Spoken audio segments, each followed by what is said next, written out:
Alors, il est 10 heures.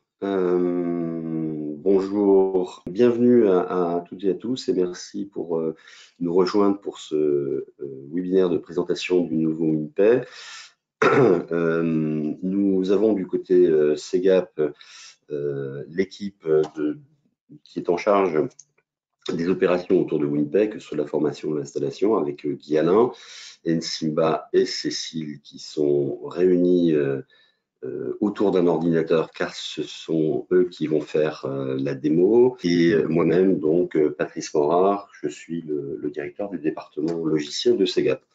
Alors, eh bien, je vous propose de commencer. Voilà, nous sommes 30 maintenant.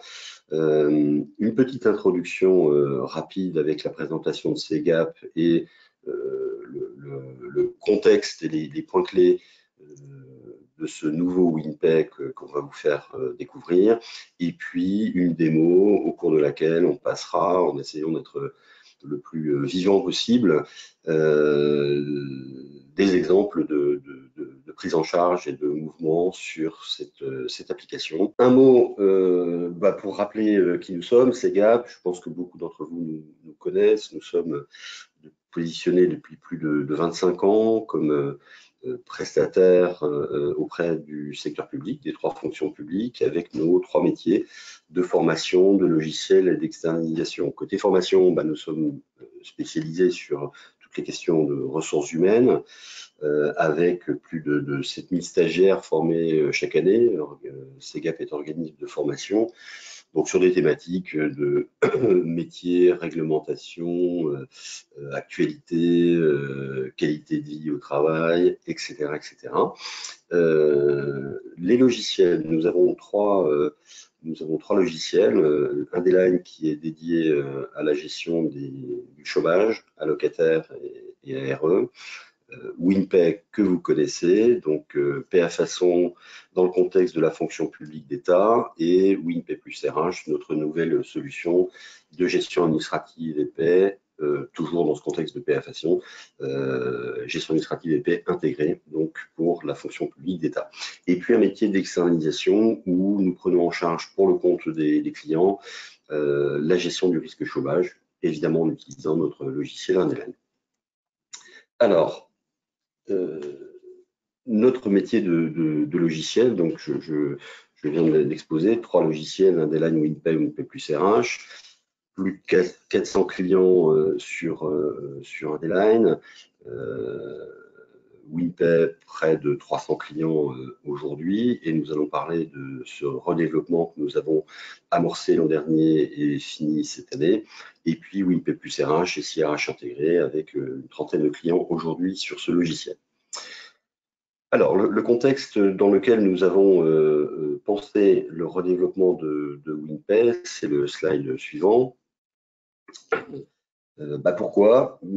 WinPay, c'est une solution qui a quand même pas mal d'années derrière elle, élaborée en 1996, donc un socle technique qui n'est franchement plus d'actualité et qui peut poser des soucis en termes d'évolution si nous sommes confrontés à des évolutions majeures.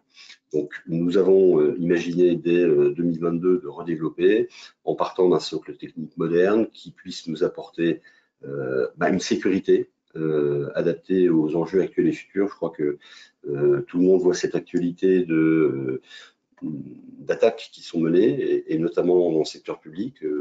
On a vu des départements, on a vu des hôpitaux qui ont encore d'ailleurs des gros problèmes. Donc, il est de notre responsabilité à nous de proposer des solutions qui offrent une sécurité, je dirais, au goût du jour et conforme aux standards actuels.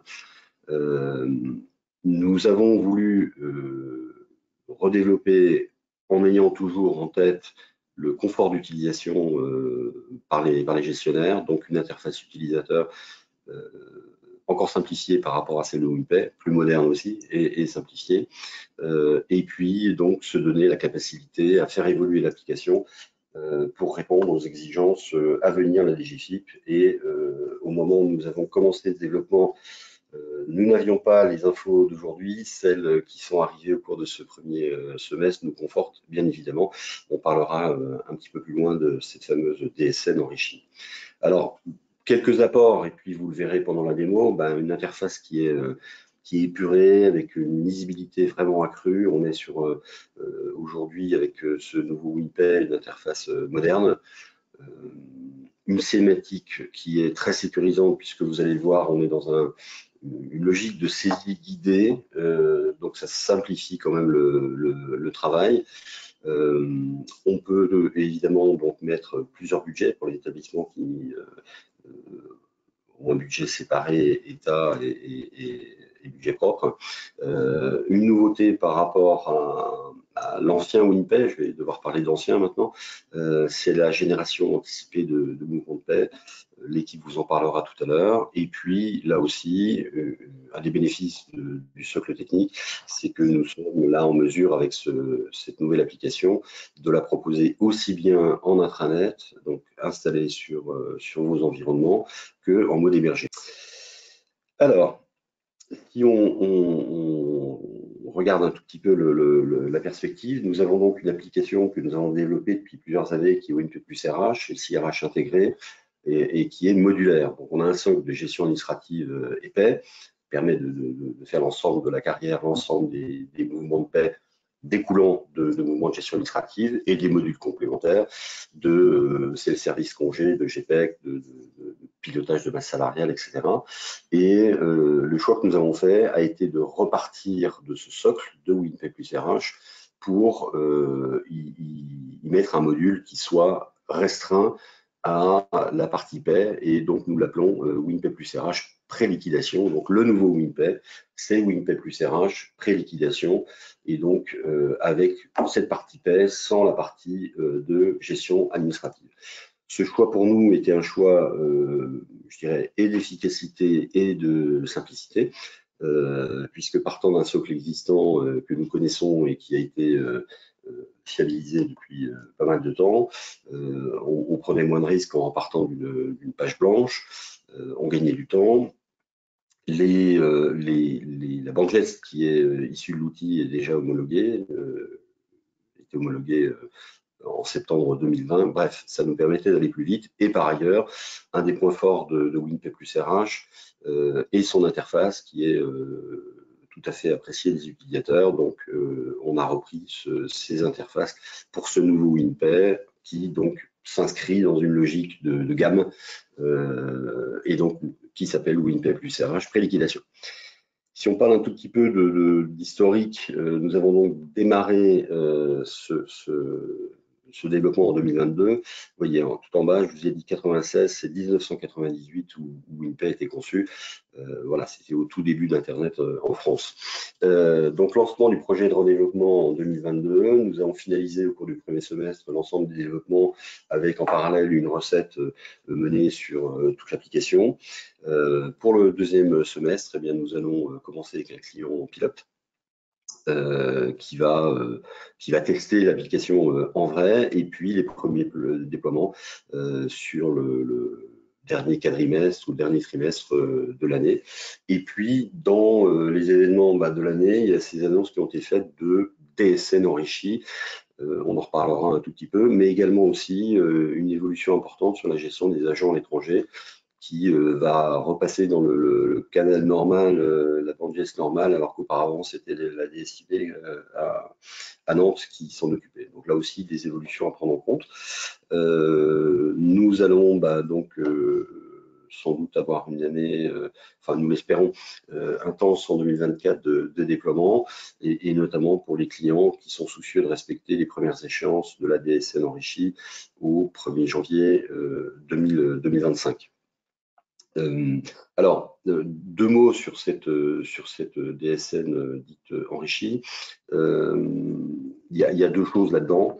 Il y a une partie qui est la protection sociale complémentaire, où là, il y a une échéance qui est fixée au 1er janvier 2025.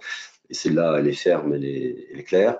Et puis, il y a d'autres éléments qui visent à transmettre par le même canal DSN des informations de gestion administrative qui jusqu'à présent ne l'étaient pas et qui ne sont pas aujourd'hui gérées dans WinPay. Et donc, ceci nous amène à penser que ça sera plus simple de l'implémenter dans ce nouveau WinPay, dans WinPay plus RH pré-liquidation, puisque à la base, on sait y gérer des informations de gestion administrative, et sachant que, à l'heure où nous parlons, nous n'avons toujours pas eu d'informations autres que ces annonces, et notamment, nous ne savons pas quel sera le véhicule technique qui sera choisi par la DGFiP pour transmettre ces informations. Et pour nous, en tant qu'éditeur de logiciels, ce choix technique, évidemment, conditionne l'ensemble. Et donc, en clair, est-ce que ces informations seront à transmettre via la bande GS, donc en faisant évoluer des cartes ou en créant de nouvelles cartes, ou est-ce que ce sera une transmission séparée? Nous ne savons encore rien, évidemment, en termes de développement, ça n'est pas du tout la même chose. Voilà l'état des lieux, et donc notre réponse à nous est de dire on est certain de pouvoir le faire avec ce nouveau WinPay, avec WinPay plus RH, alors que à aujourd'hui, je suis un peu incapable de vous répondre ce qui pourrait se passer avec WinPay. Quand même une certitude que ce serait lourd et long avec ce socle technique de l'ancien WinPay. Voilà l'état des lieux. Et donc par rapport à, on a déjà fait donc ce webinaire il y a quelques temps, fin juin. D'emblée, je réponds à des questions qui avaient été posées par beaucoup de participants. C'est quoi la suite des événements? Nous, on avait choisi de redévelopper ce WinPay plus RH, encore une fois, pour des raisons de qualité de service, d'évolutivité, de se projeter dans le futur, et avec l'idée de le proposer à l'ensemble des clients WinPay. L'actualité de ces annonces d'évolution DSN enrichi et autres par la DGFiP, mais une perspective un petit peu différente et un petit peu de pression. Alors là, c'est pas nous qui l'avons choisi, c'est une notion d'échéance. Donc nous, on est plutôt content d'avoir anticipé ce mouvement et d'avoir une solution à proposer qui soit pérenne. Et après, il appartiendra évidemment à l'ensemble des clients de réfléchir et de faire leur choix sur le fait de basculer plus ou moins rapidement sur cette nouvelle solution WinPay plus RH pré-liquidation. Je n'en dis pas plus, et c'est l'heure maintenant de passer à la partie démo avec Cécile Guy-Alain et Ensima. Alors, bonjour à tous. Donc effectivement, à tour de rôle, nous allons vous présenter le New WinPay, donc avec Cécile Guy-Alain et moi-même. Tout de suite, nous commençons par nous connecter à l'application, donc à l'aide d'un identifiant et d'un mot de passe. Et ensuite, on peut visualiser l'interface d'accueil. Alors, dans un premier temps, vous allez retrouver tout en haut à gauche le logo WinPay plus RH. Donc, à ce niveau-là, à chaque fois que vous cliquerez dessus sur n'importe quelle fenêtre de l'application, vous pourrez revenir à cette interface d'accueil. Ensuite, vous avez un champ recherché. À ce niveau-là, vous pourrez, en saisissant 3 caractères minimum, le nom d'un agent, et vous pourrez accéder directement à sa fiche. Et lorsque vous cliquez dessus, vous allez avoir des sous-onglets. Dans un premier temps, changer mon mot de passe, donc si vous avez le besoin de changer votre mot de passe. Ensuite, vous allez avoir un deuxième onglet à propos, qui vous permettra d'avoir des renseignements sur le numéro de version de l'application. Et ensuite, vous allez avoir un sous-onglet déconnexion pour vous déconnecter de l'application. Sur votre droite, vous allez retrouver un petit bouton en bleu qui vous permettra d'épingler des dossiers d'agents. Ce sera un accès direct à la fiche des agents. Ensuite, au niveau de l'interface d'accueil, vous allez retrouver 3 blocs. Donc, dans un premier temps, vous allez retrouver le bloc administration, que nous allons voir dans un instant, qui vous permettra de faire les paramétrages de base de l'application, mais également de visualiser les nomenclatures, les référentiels, les profils gestionnaires et autres, et les structures et locaux. Dans un deuxième temps, vous allez avoir le deuxième bloc, gestion du personnel. C'est à ce niveau-là que vous allez pouvoir renseigner les informations personnelles des agents, pouvoir faire des prises en charge, mais également faire les différents mouvements liés au dossier des agents qui impactera leur rémunération. Ensuite, vous allez avoir le module gestion de la paye. C'est à ce niveau-là que vous allez pouvoir faire les différents travaux de fin de paye, donc notamment éditer le fichier geste, la liste des entrées et pouvoir visualiser, éditer les différents mouvements que vous aurez à faire au cours du mois. Et intégrer les fichiers au retour de la trésorerie générale. Exactement, KA, KX, J5, BJ. Et faire également donc, la clôture de paie. À présent, nous allons aller sur le module administration. Donc, on va cliquer dessus. Alors, lorsqu'on clique sur ce module, on va avoir une fenêtre d'accueil où on va pouvoir retrouver le nombre d'utilisateurs en tant que gestionnaire RH et le nombre de profils que l'on peut avoir par rapport à ces utilisateurs. Ensuite, on va avoir la liste des utilisateurs qui va s'afficher. Dans un deuxième temps, on va avoir en deuxième onglet les référentiels. Donc, quand on clique sur les référentiels, on va avoir des sous-onglets, nomenclature et référentiel. Lorsqu'on clique sur nomenclature, on va pouvoir retrouver l'ensemble des nomenclatures disponibles dans l'application avec leur codification, sachant que au niveau des nomenclatures, vous aurez la main pour pouvoir les modifier à tout moment et pour que ces données puissent correspondre à votre organisation. Donc là, on va pouvoir retrouver les éléments par ordre alphabétique et lorsqu'on clique dessus, en cliquant sur le bouton « Ajouter », on va pouvoir créer pour chacune de ces nomenclatures un code, un libellé court, un libellé long, une date d'ouverture, une date de fermeture éventuelle. Et ensuite, on pourra enregistrer et notre nomenclature sera créée. On aura aussi l'onglet référentiel. Donc, à ce niveau-là, on va retrouver les référentiels de l'application. Donc, à ce niveau-là, on va retrouver nos informations classées par ordre alphabétique. Alors, à la différence des nomenclatures, les référentiels ne seront pas administrables. Ce sont des données figées. S'il doit y avoir des modifications, ce sera CGAP qui fera les actualisations de ces référentiels issus du CESIR. Dans un troisième temps, on va avoir l'onglet organisation. Donc, c'est à ce niveau-là qu'on va retrouver la structure de l'établissement. Et à ce niveau-là, on va pouvoir créer une structure ou des structures et on va pouvoir identifier les structures en fonction d'une date d'observation. Alors, je vous montre, je laisse Cécile. Oui, effectivement, merci Timba. On va vous montrer, par exemple, comment créer une direction pour que vous puissiez retrouver la structure de votre établissement qui va vraiment correspondre à l'organisation, à l'organigramme de votre établissement.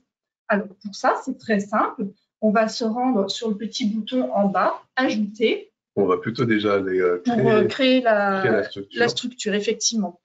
Donc, on va se rendre dans référentiel et comme disait Timba à l'instant, on va se rendre dans nomenclature où vous allez retrouver l'ensemble des champs qui sont paramétrables par vos soins pour correspondre vraiment à votre établissement.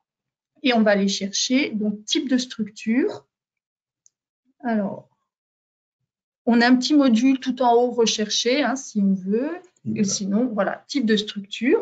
Donc là, vous voyez, on a la possibilité, en jouant sur le petit switch, de venir rajouter différentes structures. À noter également que ce switch, en fait, n'est accessible qu'en mode administrateur. Ça va permettre, en fait, d'activer ou de désactiver la modification par le gestionnaire. Exactement. Donc, et pour venir ajouter une structure, voilà, on clique sur le bouton « Ajouter ». On va venir indiquer un code. Alors, direction. Libellé court, eh bien, nous, on va créer une DRH. Alors, ça va être notre libellé court. Libellé long, on va retrouver direction des ressources humaines. Date d'ouverture. Alors, nous, notre établissement a été créé créé au 1er janvier 1900. Voilà. Et du coup, on peut donc soit reprendre la même date d'ouverture ou prendre une date d'ouverture de la création ultérieure.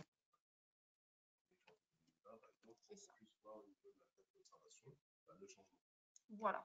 Donc, effectivement, alors, petite précision, à chaque fois que vous trouverez un astérisque rouge à côté du champ, ça veut dire que l'information est obligatoire. Vous devez absolument renseigner cette information, sinon vous ne pourrez pas valider. En revanche, quand il n'y a pas d'astérisque rouge, l'information n'est pas obligatoire, ce qui est le cas sur la date de fermeture. En l'occurrence, notre direction que nous sommes en train d'ouvrir est toujours d'actualité. Nous n'indiquons pas de date de fermeture.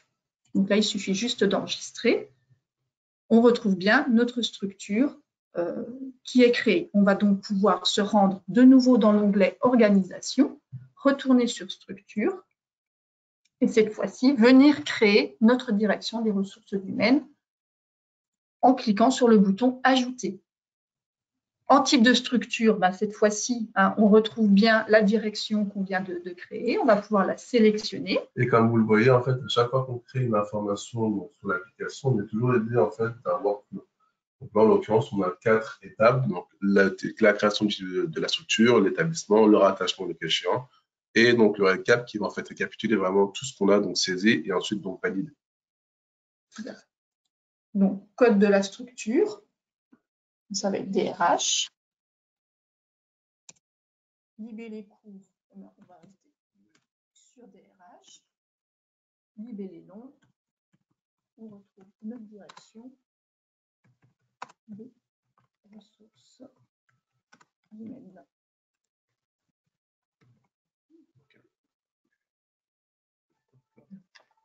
Date d'ouverture. Alors, on était, nous, sur le 1er janvier 2020. Toujours pas de date de fermeture. Structure parente, on va switcher et passer à non. La structure parente étant notre établissement, dans notre exemple, Ségap. Alors, ici, donc, on va nous demander la date de début de rattachement à notre structure parente, à Ségap, qu'on n'oublie pas de sélectionner.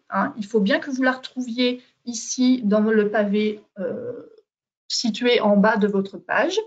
Et on va venir donc la rattacher au 1er janvier 2020.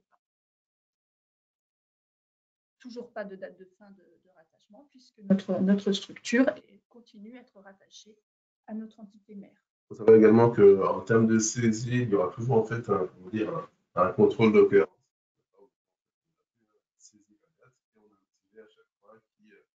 En fait, donc là, on peut cliquer sur continuer. En cliquant sur continuer, donc là, on voit qu'on est sur la dernière étape, le récapitulatif, et qui nous permettra en fait de venir donc consulter vraiment tout ce qu'on a saisi et donc soit de revenir en arrière pour donc modifier l'information qui ne nous convient pas, ou sinon cliquer sur terminer afin de valider l'information. Comme disait Guillaume, à chaque fois vous avez donc un système de workflow. Et ce système de workflow se termine toujours par cette étape de récapitulatif qui vous permet vraiment d'avoir un contrôle sur les saisies que vous venez de réaliser. Et comme vous disiez tout à l'heure, ça vous permet également de revenir dessus pour éventuellement opérer des modifications si nécessaire. Et donc là, on voit bien qu'à compter donc, du 1er juillet donc, 2023, on a donc l'établissement Ségap. Et ensuite, on aura donc juste en dessous donc l'établissement enfant DRH qui est créé. D'accord. Et donc là, on peut également donc changer la période d'observation. Si on se met donc à compter du 1er janvier 2019, par exemple, et qu'on clique sur le petit rafraîchissement, en fait, on voit que notre établissement enfant n'était pas créé, donc forcément, il n'apparaît pas en fait, sur l'organigramme. Ça permet en fait d'avoir vraiment en fait une photographie en fait à date de votre établissement, de vos structures en fait. Très bien. Alors maintenant, nous allons passer à l'onglet paramétrage. Donc, on va pouvoir cliquer sur l'onglet utilisateur et profil. Alors, lorsqu'on clique sur utilisateur, on va retrouver l'ensemble des utilisateurs donc, en tant que gestionnaire de l'application. Donc là, on peut voir qu'on en a 2 avec un profil administrateur. À noter qu'on peut créer plusieurs types de profils. On peut avoir, donc là on a un profil administrateur qui nous permet d'avoir accès à toute l'application au niveau des habilitations. Mais on pourrait très bien avoir un profil gestionnaire RH, par exemple, ou apprenti, ou autre, avec des accès plus restreints. Et on a une colonne action qui nous permet du coup de visualiser, de supprimer, et puis de désactiver le profil d'un agent. Tout à fait. Voilà. C'est aussi à ce niveau-là qu'on va du coup créer les utilisateurs avec du bouton ajouter. On va cliquer sur l'onglet profil. C'est à ce niveau-là qu'on va pouvoir créer les différents profils. Donc là, on en a un unique, administrateur, mais c'est à ce niveau-là qu'on va pouvoir créer les différents profils utilisés. Et puis, c'est à ce niveau-là qu'on pourra du coup affecter les différents modules à ces profils. Voilà, avec des éléments intégrés où on va pouvoir avoir des accès aux modules où on aura 4 niveaux d'habilitation. Donc, aucun droit pour signifier que au niveau du profil, on n'aura pas d'accès aux modules. On aura aussi consultation, donc pour avoir la possibilité de consulter les données, mais uniquement en lecture seule. On aura aussi le niveau d'habilitation modification qui nous permettra donc de lire, d'ajouter éventuellement et de modifier des éléments déjà intégrés dans la base. Et puis, on aura le dernier, suppression, qui nous permettra en plus de supprimer les données si besoin. En fait, concrètement, le profil de suppression, en fait, c'est vraiment en fait, le plus gros profil, comme si c'était le profil administrateur, qui aura donc accès à tout et qui ne sera pas bloqué sur l'application. Voilà. Et on va pouvoir en fait aller vraiment finement en fait dans le choix des droits en fait, d'attribution des droits, donc par pavé, par sous-pavé, et vraiment en fait créer des des profils vraiment en fait fins à attribuer donc aux agents. À noter que vous avez vraiment la main pour constituer vos profils selon vos besoins. Et également, on n'est pas en fait borné en termes de nombre de profils entre guillemets à créer. On peut en créer autant de gestionnaires que l'on veut. Alors ensuite, toujours dans l'onglet paramétrage, on va retrouver le sous-onglet paramètres TG, sous-entendu trésorerie générale. Donc c'est à ce niveau-là que l'on va pouvoir créer le code correspondant, donc le code qui vous permet d'être rattaché à la DGFiP. Donc comme on peut le voir sur notre exemple, on a 2 codes correspondants. Et à ce niveau-là, alors quand on va cliquer au niveau de la colonne action, on va pouvoir au niveau de la roue crantée aller dans le détail de ce paramétrage. Alors, on va retrouver les paramètres de paye qui va nous permettre d'indiquer le code ministère, donc le code ministère auquel l'établissement est rattaché. On va avoir le switch autonomie. Donc là, vous voyez, on a oui ou non que l'on va pouvoir indiquer selon que l'établissement soit en RCE ou non RCE. Effectivement. On va retrouver l'onglet ordre de tri fichier, donc associé à ordre du listing. En fait, ce sera la manière dont seront affichés les différents mouvements de paye au niveau du fichier geste et de la liste des entrées. Et puis, on va retrouver le mois de paye courant. Voilà, donc là, comme on peut le voir dans notre exemple, en août 2023. Donc, c'est à ce niveau-là qu'on va retrouver aussi le mois de paye en prime du module gestion de la paye qu'on verra un peu plus tard. Et puis, on va avoir le mode de chargement, J5, qui va être lié à la fiche de liaison.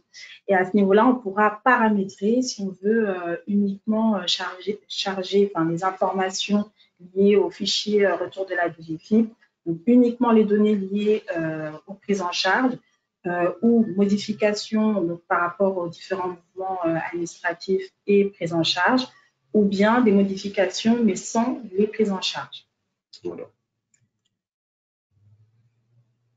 Voilà, donc ensuite, quand on retourne au niveau de la colonne action, on va pouvoir visualiser nos informations avec les différents descriptifs et si besoin, on va pouvoir modifier et ou supprimer nos codes correspondants.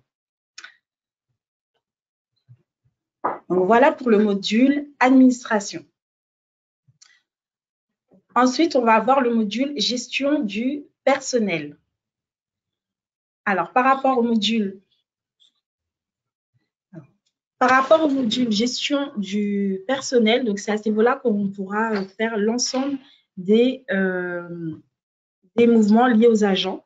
Donc, on pourra renseigner les informations personnelles, faire des prises en charge et on pourra également saisir différents mouvements liés aux agents. Donc, on va...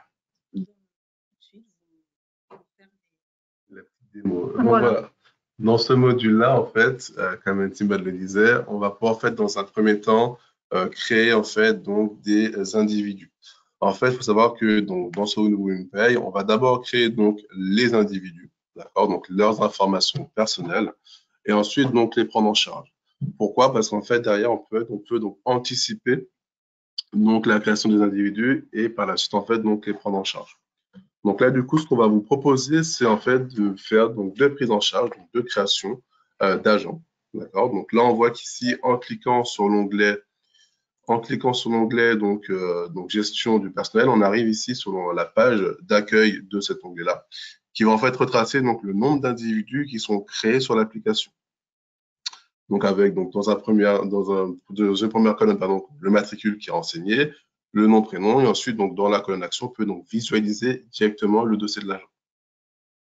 Nous, ce qu'on va faire, on va d'abord créer un individu, puis ensuite, on ira donc voir un petit peu comment se présente son dossier paye.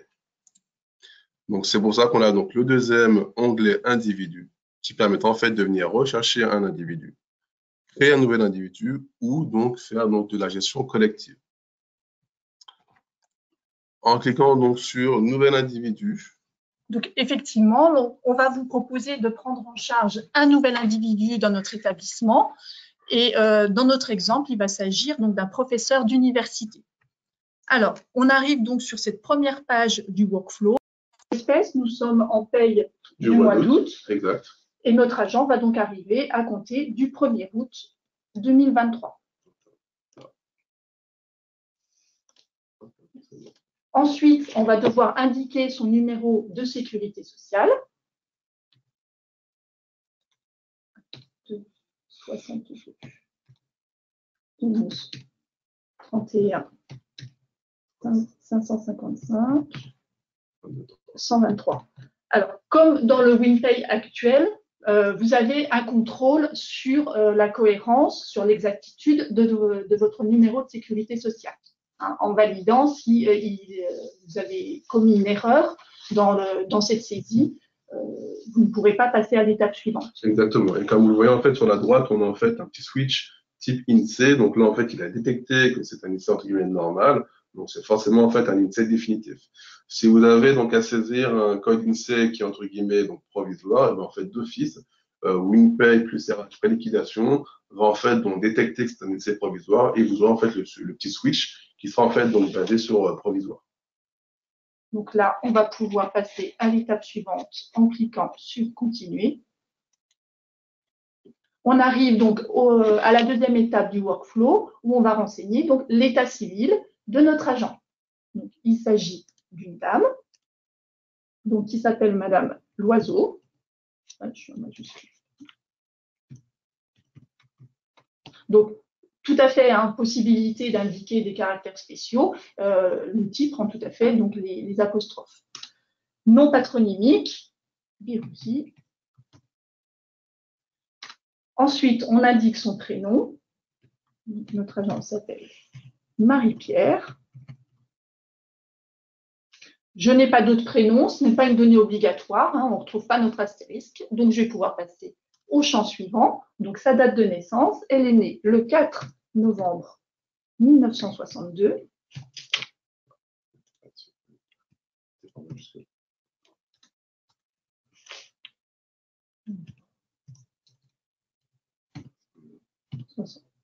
Pardon. Donc elle est née à Vimoutier. Alors là aussi, ce n'est pas une donnée obligatoire, ce n'est pas une donnée qui est remontée à la trésorerie générale, comme c'est le cas, comme c'est déjà le cas dans WinPay actuel. le pays, elle est née en France.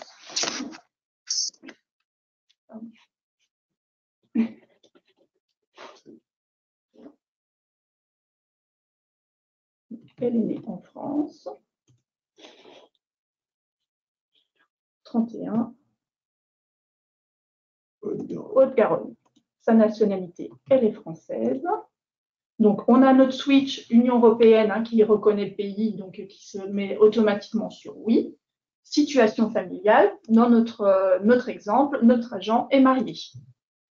Quand on a cette indication, il va falloir indiquer la date de début de situation. Donc, notre agent est marié depuis le 31 juillet 1999.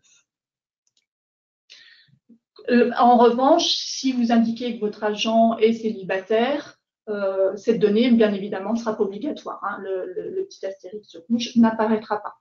Donc, on va pouvoir continuer pour passer à l'étape suivante. Ici, donc, on arrive à la troisième étape du workflow où on a la possibilité d'indiquer des informations complémentaires relatives donc, à notre agent. Cela concerne donc les courriels personnels et professionnels de l'agent, ainsi que ses numéros de téléphone personnels et professionnels. On remarque qu'il n'y a pas d'astérisque rouge, ces données ne sont pas obligatoires. Vous avez tout à fait la possibilité de cliquer sur Continuer sans renseigner l'ensemble de ces champs pour pouvoir passer au récapitulatif. C'est ce qu'on va faire. Donc, toujours cette étape du récapitulatif, étape très importante, qui vous permet vraiment de vous contrôler, de contrôler l'ensemble des saisies que vous venez de réaliser en cas d'erreur, avec toujours cette possibilité voilà, de cliquer sur le bouton retour, de faire les modifications et de revenir jusqu'au récapitulatif pour cliquer sur terminer, ce qui vous permet de venir valider les informations que vous venez de saisir. Donc là, du coup, une fois qu'on a finalisé donc, la création de l'individu, on retombe en fait sur cette page d'accueil entre guillemets de l'individu qui se décompose principalement en deux onglets. Premier onglet, donc résumé, on aura donc ici donc, le nom et prénom de l'agent, avec donc, son matricule attribué, et on a également donc, la possibilité, comme le disait Nsimba tout à l'heure, de venir épingler donc, en fait, donc, le dossier de l'agent directement sur la page d'accueil. On aura également donc, trois sous-onglets, donc l'onglet bulletin de paye, qui permettra en fait de venir sous réserve d'avoir apporté le cas A ou le cas X, consulter les bulletins de paye de l'agent. Les données ici donc, permettront de venir consulter donc, des données concernant cet agent et donc l'onglet maintenance pour en fait venir supprimer le dossier de l'agent, dossier paye ou dossier individu. Le deuxième sous-onglet, info perso, en fait, donc là, ici, retracer en fait, tous les éléments qu'on a saisis lors de la création de l'individu, qui se décompose donc en quatre sous-parties. Donc, première sous-partie, état civil. On va en fait retrouver ici donc, les données que Cécile vient de créer. Infos complémentaires, si le cas échéant, elle avait donc renseigné ces infos-là, on les a également retrouvées ici de disponibles. On a quand même la possibilité de venir les rajouter a posteriori en cliquant sur le bouton « Ajouter ». À tout moment, vous pouvez venir compléter le dossier de votre agent. Effectivement. Ensuite, on aura également, donc, juste en dessous, les contacts d'urgence à renseigner. Donc là, pareil, si on n'avait pas eu le temps de le renseigner lors de la création, on peut également donc, venir ajouter l'information à ce niveau-là. Et enfin, pour finir, nous avons donc le dernier onglet, compétences et formations, qui permet en fait de venir compléter les informations, soit au niveau du diplôme, de la langue, de la qualification ou des compétences donc, de votre agent. À chaque fois que vous créez un individu, donc vous avez ces deux petits onglets, donc résumé et info perso. Vous avez également, si vous le voyez, un petit plus, juste ici, qui permet en fait de venir créer le dossier paye de l'agent. C'est ici que vous devrez venir pour créer le dossier paye d'un agent. En cliquant ici, donc on a le petit module qui va s'ouvrir, avec, comme vous voyez, en fait, donc un workflow qui va s'afficher avec plusieurs étapes. Dans un premier temps, l'étape 0, donc la première étape, c'est le choix du type de dossier. Donc, on sera sur un dossier donc, principal, donc forcément, on aura donc un NPC, un numéro de dossier 00. Ensuite, on choisira donc un type de population. Donc là, par défaut, notre agent est titulaire. Est-ce que notre agent aura donc du SFT et des enfants? Je te propose de créer des enfants à notre agent. Allons-y. Donc, on va mettre le petit switch sur oui. Ensuite, on va donc ici renseigner le profil de rémunération. Est-ce que c'est un agent titulaire ou un agent stagiaire? Donc là, on va dire qu'il est stagiaire, titulaire, pardon. On a également donc le choix du code correspondant. Comme vous l'avez vu tout à l'heure, en fait, on avait donc dans le paramétrage deux codes correspondants, XAN et XDI. Et donc, nous, on va mettre notre agent sur le XAN. On a également donc ici une partie d'ancienneté conservée, le cas échéant, pour un agent titulaire. Donc là, pour notre cas, on va dire qu'elle n'a pas d'ancienneté conservée. Sur la droite, on a ici donc le choix de la date de prise en charge. Donc, vu qu'on est sur la paie du mois d'août. Voilà, on va prendre en charge notre agent à compter du 1er août 2023. Voilà. Ensuite, est-ce que notre agent est à temps partiel? Si c'est le cas, dès la prise en charge, on va pouvoir switcher on ici au niveau de cette question-là. Ce qui va en fait débloquer donc l'étape 9, d'accord? Donc concrètement, voilà, le workflow en fait, va nous proposer donc la saisie de la carte 3 si en fait on va mettre un switch on à partir d'ici. Mais ce ne sera pas le cas vu qu'en fait on va donc saisir cette information dans le futur tout à l'heure. Exactement. Et on va pouvoir également, donc à partir d'ici, également, donc avoir un switch on ou off au niveau des primes. Donc du coup, là, pour notre agent, on ne va pas lui mettre de primes. On va donc simplement donc continuer. En cliquant sur continuer, donc on avance un petit peu sur le workflow. On est donc sur l'étape 1, carte 00. Et en fait, comme vous le voyez, en fait, on ne va que contrôler notre saisie. D'accord? En fait, concrètement, le workflow va en fait réutiliser les données qu'on a donc saisies lors de la création de l'individu, ce qui nous fait un petit peu gagner du temps. On va toujours avoir donc ici à chaque fois un onglet aide qui permettra en fait de venir donc visualiser un petit peu donc les différents onglets qu'on va pouvoir donc retrouver. Donc là, on va retrouver toutes les informations ici qui vont en fait nous aider à saisir notre information. Et donc là, si on a un à saisir, on va pouvoir continuer. Pareil au niveau de la carte 90, on va pouvoir continuer. On arrive ensuite sur la carte 4, donc la saisie du RIB. Donc là, on va saisir l'IBAN. Donc, FR 76, 76 3000, 3007, 07, 00, 05, 06, 81, 91, 232. En saisissant donc l'IBAN, l'outil reconnaît la domiciliation bancaire et vous l'indique par elle-même. On va ensuite indiquer le BIC, donc ça va être SAUJ, FR, PP. Et on va pouvoir du coup passer à l'étape suivante. Qui est donc la saisie donc, de l'adresse de l'agent, donc 49192. Alors, comme vous le voyez, en fait, donc les cartes ne changent pas. Hein. Les cartes sont toujours les mêmes. Concrètement, en fait, pour un petit rappel, hein, tout ce que WinPay fait actuellement, WinPay plus RH pré-liquidation le fera. Et même en mieux. D'accord? Donc là, il n'y aura aucune différence à ce niveau-là. Soyez rassurés. Notre agent habite au 9. Donc, 9 rue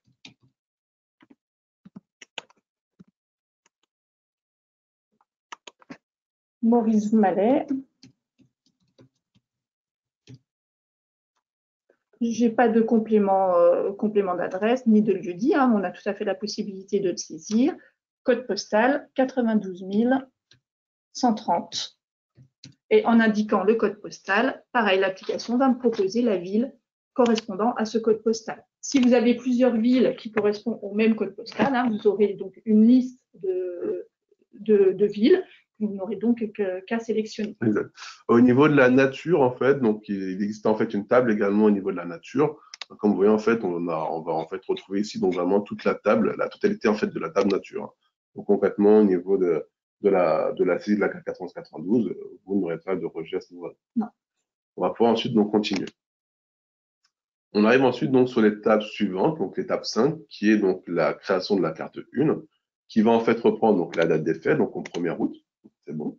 C'est indiqué voilà, dans la création de notre dossier. Tout à fait. Ensuite, on va pouvoir donc, déjà dans un premier temps aussi sur l'étape 5, on aura donc plusieurs pavés comme vous voyez. On a le pavé date d'effet, ensuite on a le pavé donc traitement, zone de résidence, poste. Et du coup, en fait, on va donc renseigner les infos pavé par pavé. Donc notre agent, elle est professeur d'université. Donc là, comme vous voyez, en fait, au niveau du grade, on a en fait le choix de venir en fait donc commencer à saisir le libellé du grade. En fait, WinPay va en fait filtrer les informations en fonction de ce qu'on note. Donc là, on sait qu'elle est professeure niveau de deuxième classe, on va valider. On sélectionne. On va ensuite indiquer l'échelon détenu par l'agent. Donc elle est au deuxième échelon. Et comme vous le voyez, une fois qu'on sélectionne l'échelon, comme dans WinPay, on retrouve ici donc l'indice majoré de l'agent. Correspondant donc à cet échelon de ce grade. Exact. Ensuite, au niveau de la zone de résidence, on aura donc ici le choix de la zone de résidence. On va dire qu'elle est à 3%. Et ensuite, le dernier pavé, donc le pavé poste, ici, on aura donc le choix du code de gestion. En sélectionnant donc le code de gestion, automatiquement, le code poste, le code département et le libellé du poste vont se renseigner. Et à la fin, on aura donc le choix ici donc du versement transport. Donc, comme dans WinPay et comme dans la Paye à façon, hein, on aura toujours donc le code 0, pas de versement transport au niveau de la carte 1. En cliquant sur l'onglet Continuer, on va donc atterrir sur donc, la carte 2, la carte principale la plus importante pour moi, qui permet en fait de venir activer ou désactiver donc forcément la rémunération de l'agent. Donc pareil, premier petit pavé de date d'effet. L'application reprend la date d'effet que nous avons indiquée dans la création de notre dossier, donc, au 1er août 2023. Ensuite, on arrive au pavé relatif donc à l'indemnité forfaitaire et à l'ouverture ou pas des droits au titre du SFT. En l'occurrence, donc aucune indemnité forfaitaire. SFT, donc on a pris le parti de créer des enfants à notre agent, pardon. Donc on va ouvrir les droits au SFT pour cet agent. Ventilation budgétaire, donc c'est là où vous allez venir indiquer le compte de classe 6 pour venir imputer donc la rémunération principale de votre agent. À savoir que donc là, les imputations et la ventilation budgétaire en fait sont paramétrables également en fait au niveau de l'établissement. D'accord. Donc là, nous, dans notre cas, on a pris donc une rémunération principale en X01, mais du coup, en fonction donc de la ventilation budgétaire de l'établissement, tout sera paramétrable au niveau des paramétrages. Tout à fait. En ce qui concerne la mutuelle, là, nous sommes à 0. Cet encart ne correspond pas à la prise en charge partielle de la mutuelle, les 15 € qu'on verse aux agents, qui là se gérera en carte 22. En carte 5. Carte 5, pardon. Ouais. Juste en dessous, on aura donc le pavé NBI. Donc là, le cas échéant, si l'agent a donc de la NBI, on mettra donc le nombre de points associés à la NBI pour cet agent-là. Mais là, c'est pas le cas dans l'exemple.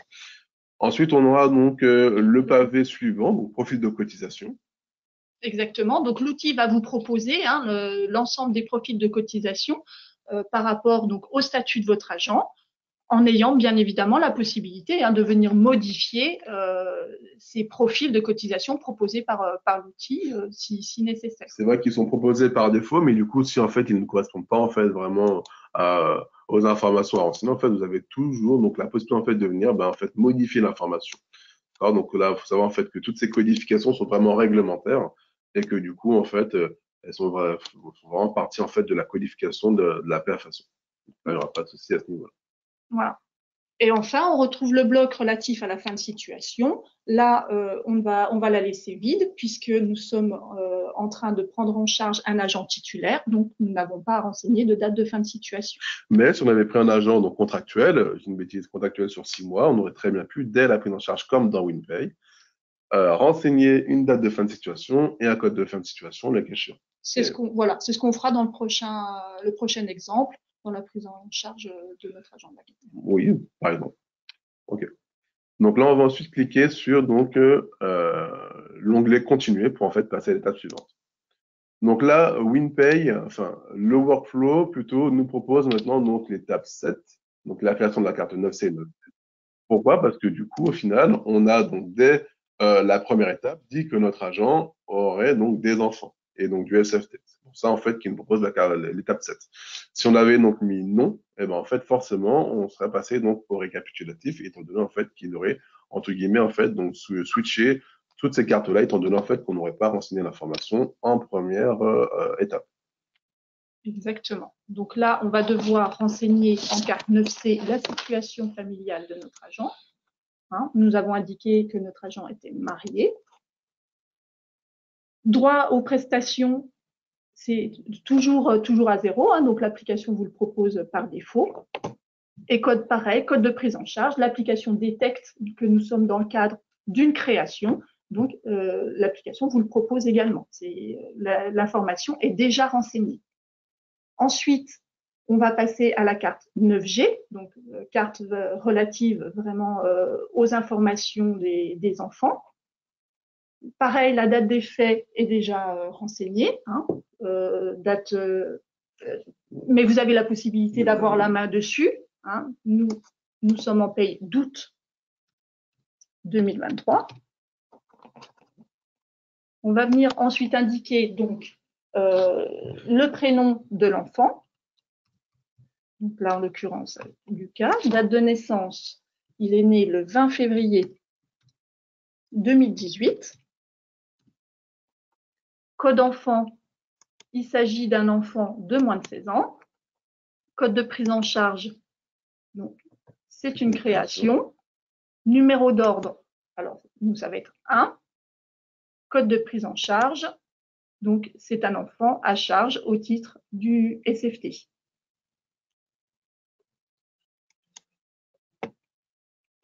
Alors, dans notre exemple, notre agent a des jumeaux, donc on va venir créer une nouvelle carte 9G en venant cliquer sur le bouton « Ajouter une carte 9G ». Même chose, alors je vais indiquer la date des faits, donc à partir du mois d'août 2023. Donc là, cette fois-ci,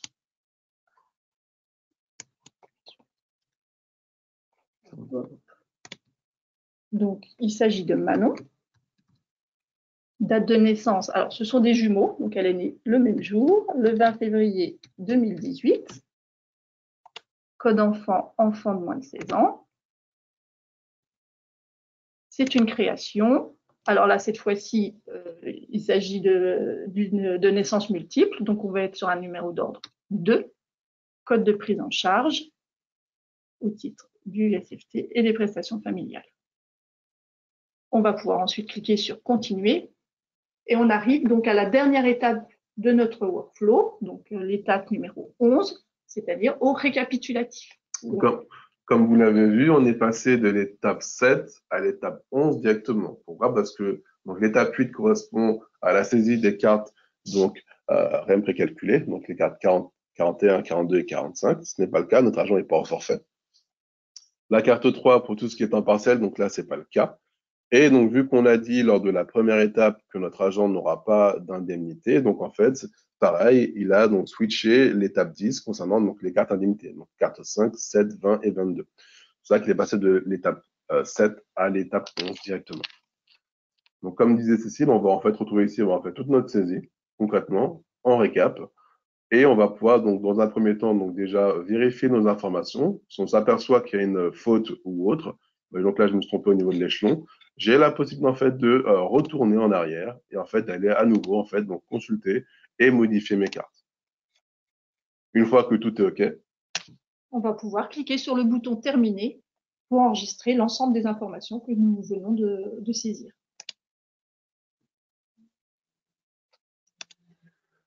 Donc là, on arrive sur la synthèse de notre dossier paye. Hein. On retrouve en haut le numéro de dossier de prise en charge, hein, le numéro 00, et on voit entre parenthèses que notre dossier paye est actuellement au statut brouillon. Exact. Qu'est-ce que ça veut dire l'état brouillon? Ça veut dire que les cartes donc, ont été saisies, mais ne sont pas prêtes à être envoyées dans la bande geste, ne sont pas encore prises en compte par l'application pour être envoyées à la trésorerie générale. Tout à fait. C'est pour ça en fait que vous voyez au niveau de la synthèse du dossier qu'on a un petit bouton qui est en train de clignoter, qui attire notre attention, qu'on doit en fait soumettre le dossier. Donc soumettre le dossier, c'est quoi? C'est en fait donc entre guillemets le valider. Là en fait, comme Cécile vient de le dire, on a donc saisi notre prise en charge, mais tant qu'on n'a pas entre guillemets donc soumis le dossier, et ben du coup en fait les cartes sont à l'état donc brouillon. C'est pour ça que vous voyez, on a donc ici un code couleur qui est en gris et qui en fait va retracer toutes les cartes qu'on vient de saisir. Et donc, une fois que le code couleur est en gris, c'est-à-dire que les cartes sont à l'état brouillon. Donc là, on va pouvoir aller soumettre le dossier.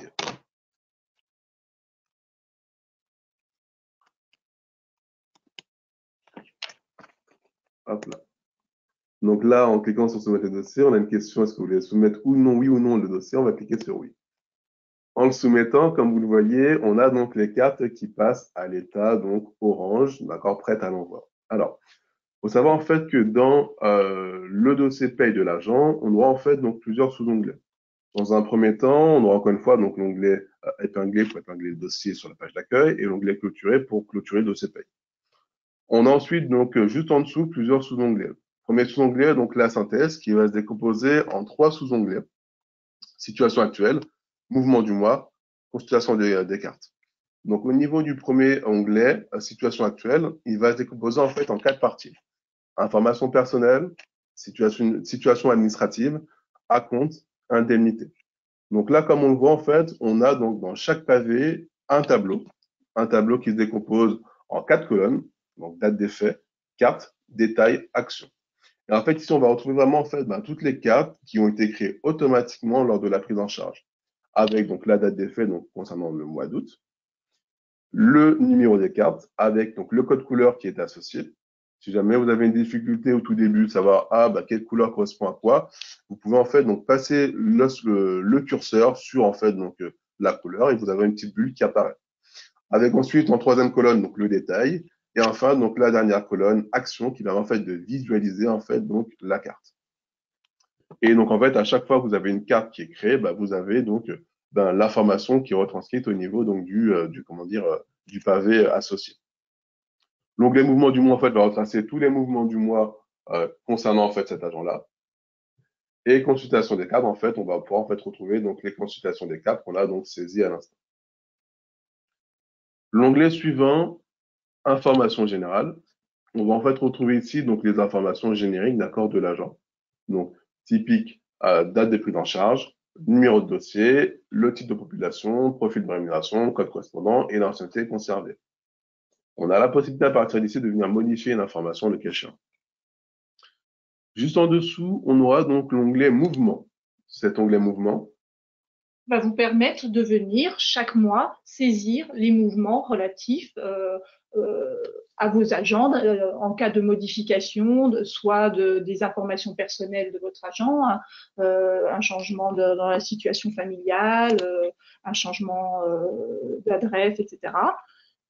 La situation, aussi venir modifier la situation administrative ou venir saisir une indemnité éventuellement à votre ou un agent. acompte ou une carence ou autre. Voilà. Concrètement, en fait, ici, cet onglet mouvement, en fait, c'est un petit peu la page d'accueil de WinPay actuelle. Hein. En fait, ici, en fait, vraiment qu'on va pouvoir en fait donc venir saisir donc des mouvements pour un agent.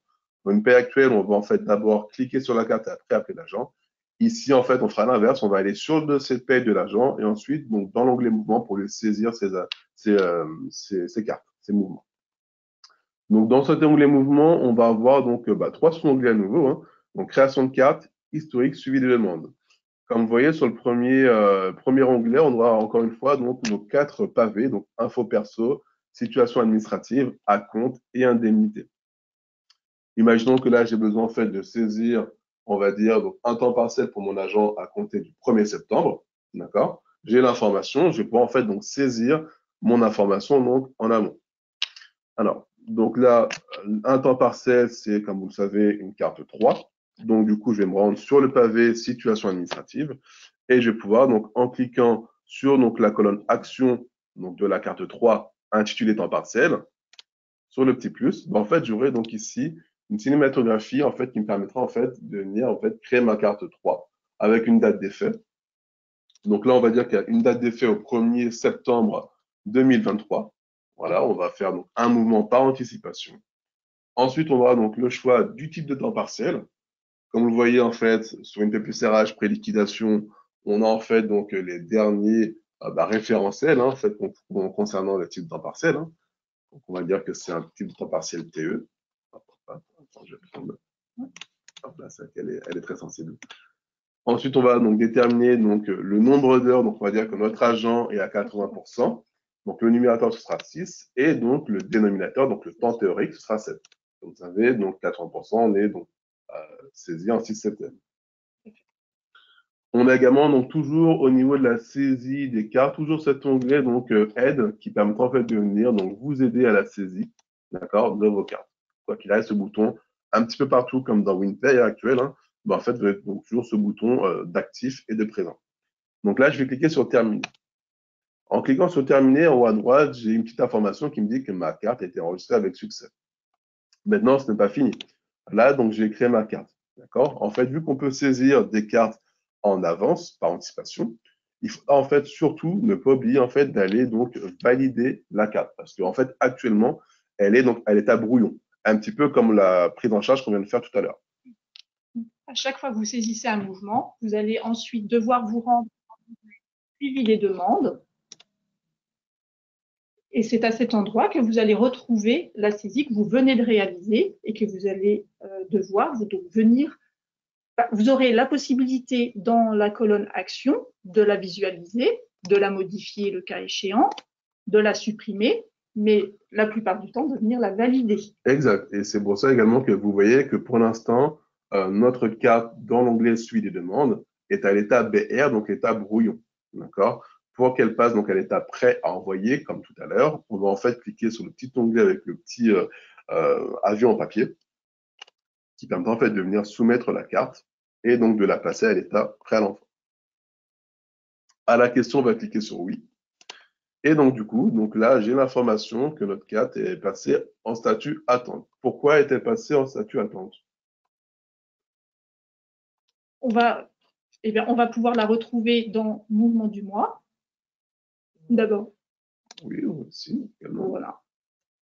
Mais vu qu'alors, là, on est sur le mois d'août et que justement, on a demandé en fait à WinPay+RH Liquidation de nous saisir cette carte-là sur le mois de septembre, c'est pour ça en fait que la carte n'apparaît pas. Pour qu'elle apparaisse, il faudra donc forcément se remettre sur l'onglet donc synthèse, situation actuelle. Et au niveau du pavé, donc situation administrative, on va retrouver ici notre carte 3 avec un date d'effet, donc septembre 2023, et avec donc le code carte 3, avec ici un code couleur violet, qui me permet en fait de détecter que ma carte est saisie par anticipation. En fait, concrètement, quand vous allez basculer sur le mois de septembre, et en fait, cette carte-là, en fait, passera directement à l'état prêt à l'envoi, sans aucune action de votre part. Voilà, sans aucune action de votre part. C'est pour ça, en fait, voilà, pour l'instant, donc elle est en violet.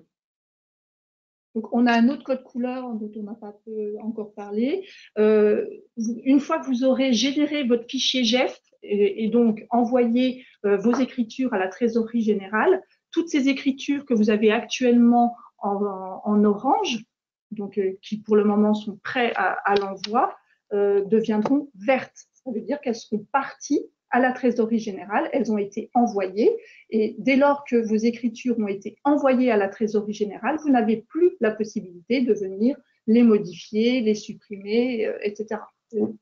Exactement. Alors, donc voilà, là, c'est vraiment en fait pour la partie donc, synthèse du dossier au niveau donc de la création d'un mouvement pour un agent. Ensuite, comme vous voyez, on a donc juste en dessous l'onglet mouvement, l'onglet donc rémunération précalculée. Donc là, concrètement, si mon agent avait donc des cartes 40, 41, 42 ou 45, on aurait donc l'information qui serait donc apparue ici. C'est ça que j'ai un petit message qui me dit, attention, on n'a rien du tout qui apparaît. Juste en dessous, on a l'onglet ensuite, donc bulletin de paye. Donc là, encore une fois, si mon agent avait des bulletins de paye, j'aurais pu en fait percevoir des bulletins de paye de l'agent. Fiche de liaison, donc sous réserve d'avoir importé le fichier J5. Dans le même cas, on va pouvoir également, en fait, à partir d'ici, retrouver donc notre fiche de liaison. Imputation budgétaire, on va pouvoir ici, en fait, ventiler de manière budgétairement notre agent directement à partir d'ici. Donc là, ce qu'on vous pose maintenant, donc on a fait la prise en charge d'un titulaire. Maintenant, on va faire donc la prise en charge d'un agent qui sera donc vacataire. Donc alors, on va repartir de la page d'accueil, hein. Comme ça, on va faire vraiment donc la procédure en partant de zéro. Donc en partant de la page d'accueil, on ira donc cliquer sur l'onglet donc gestion du personnel. Ensuite, on va cliquer sur l'onglet donc individu, nouvel individu, pour dans un premier temps créer les données de l'individu. Alors, on va recréer notre agent à compter du 1er août 2023. On va indiquer de nouveau donc, son numéro de sécurité sociale, donc de 70 04 Alors, il faut savoir un petit peu que comme dans WinPay actuel, les données sont en fait donc contrôlées en fait au fur et à mesure en fait au fil de l'eau de la saisie, quoi qu'il arrive. On n'a pas de module qui va en fait générer mouliner pardon à la fin. Non, c'est vraiment entre guillemets quand on saisit que le contrôle de cohérence se fait. Tout à fait. Donc là, il nous a calculé la clé. On continue. Donc, Madame. Non, Alex. Alors, c'est Brown, là.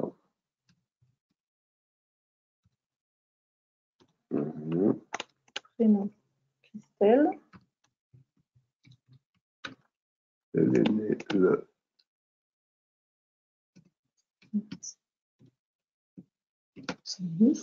Abdelak.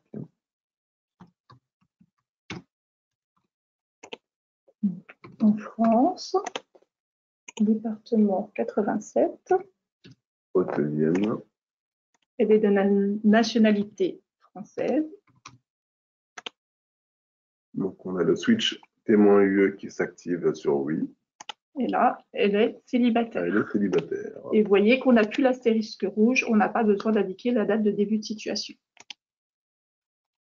Toujours cette possibilité donc d'indiquer des informations complémentaires relatives aux adresses mail et au numéro de téléphone de notre agent.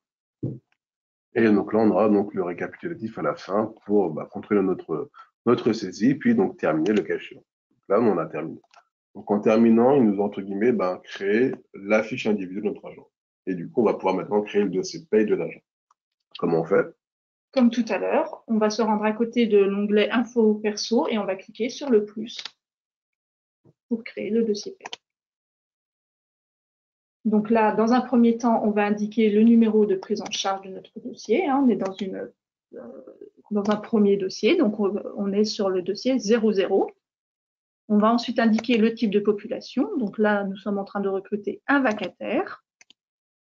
Vous voyez que vacataire, donc par défaut, vous n'aurez pas accès à la possibilité de générer, de mettre en place du SFT, puisque on ne verse pas de supplément familial de traitement pour nos vacataires.